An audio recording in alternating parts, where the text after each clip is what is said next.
So this week,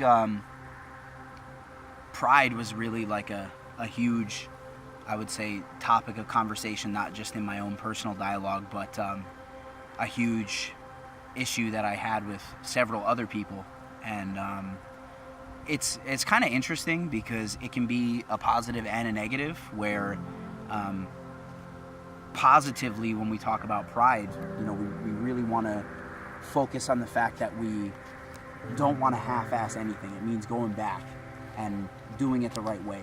And so, getting out of the military this week, I just had this like intense, super focus on making sure that every training session counted, and I would like walk in and just look around and have goosebumps, and it was like the best training sessions I've ever had in my life. And I sat down and really thought about why that was, and when I really came to the conclusion was that the positive piece of this pride that I had in this goal of what I wanted to do with my life outside the military was that I was getting paid to be there. That was my job. Every time I walk through those doors is the reason that I wake up in the morning. That's my work center. That's my my therapy room. That's my job, is to be there, and not just to help myself but help other people. So I had this just immense focus and this like intense pride that every single rep had to count, and if it didn't, I was restarting. And one thing that really helped me get there was the fact that I had all these photos and stuff coming in of these people who wound up supporting me and purchasing my shirt and wearing my name on their back. And every time I wanted to quit doing cardio, or every time I wanted to this is enough, I just imagined all those people standing around, sitting in the stands like, wow, that's what we're supporting, this like half-assed mentality of just when you get tired you stop. And so pride is a really important thing for people, and I think that a lot of times that also manifests into a really negative atmosphere.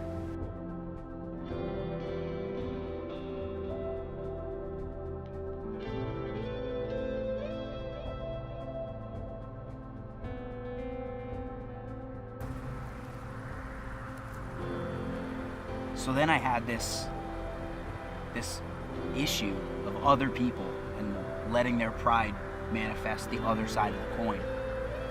And one of the more serious matters and topics of conversation was the fact that I had a couple of guys who were too proud and too unwilling to admit that they needed my help, that they wound up taking something that disqualified them from natural competition. And the main issue that we saw with that was, look, man, if you'd have just bought it and asked, hey, what should I do with this? We could have mitigated it. We could have returned it, got the money, and got something that was able to be used in natural tested federations.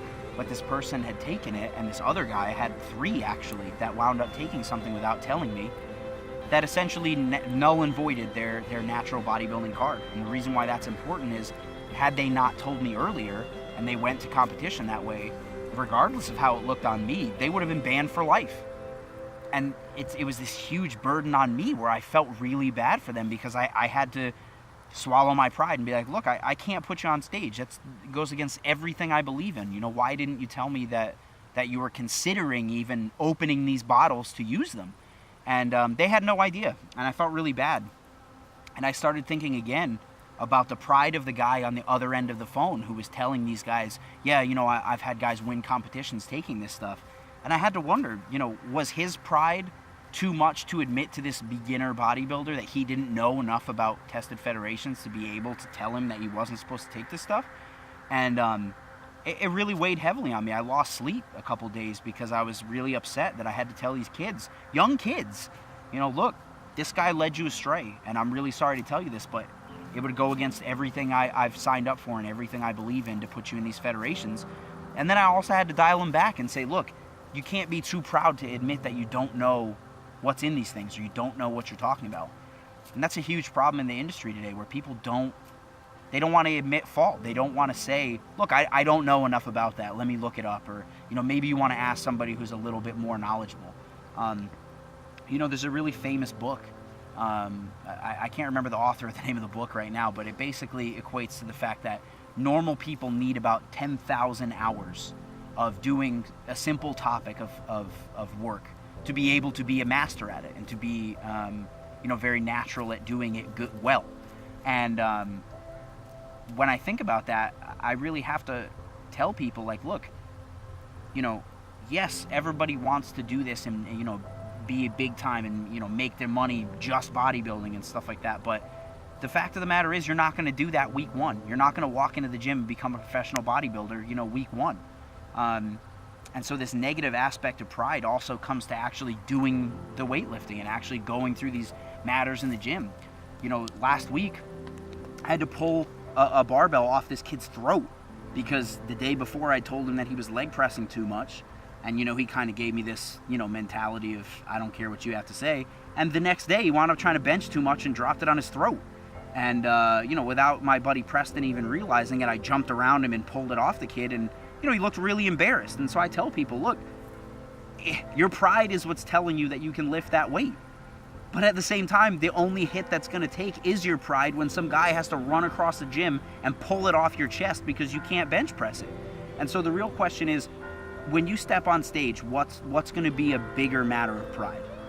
The side of the weight, what the number says and what you can tell people you can bench, or the fact that you walk out of there with one number, and that number is number one because you became the champion, doing everything you had to do to make sure that you could win that competition. There's not a judge out there that's going to ask you what you bench or what you deadlift, except if you're a power lifter or a strongman. And so the issue that I have with these guys that want to step on this bodybuilding stage is, oh, well, I used to bench 335 and now I'm, cutting my carbs and I can only do 225. It's a huge drop. Yeah, but that's not really what they're going to ask you. So, of all the things that I tell people, I always ask them this, what are you going to, are you going to lift the weight or are you going to lift your pride? What are you going to tell these judges, that you bench 335 or thank you for giving me the championship and go home a winner? It's your choice. Hey guys, thanks for watching my Road to the Olympia series. Stay tuned for week 5. Also, if you get a chance, head over to get our signature series, Road to the Olympia Mini Monster t-shirt. Go to www.bgfitonline.com, select merchandise, and go ahead and hit up the link for the Mini Monster t-shirt.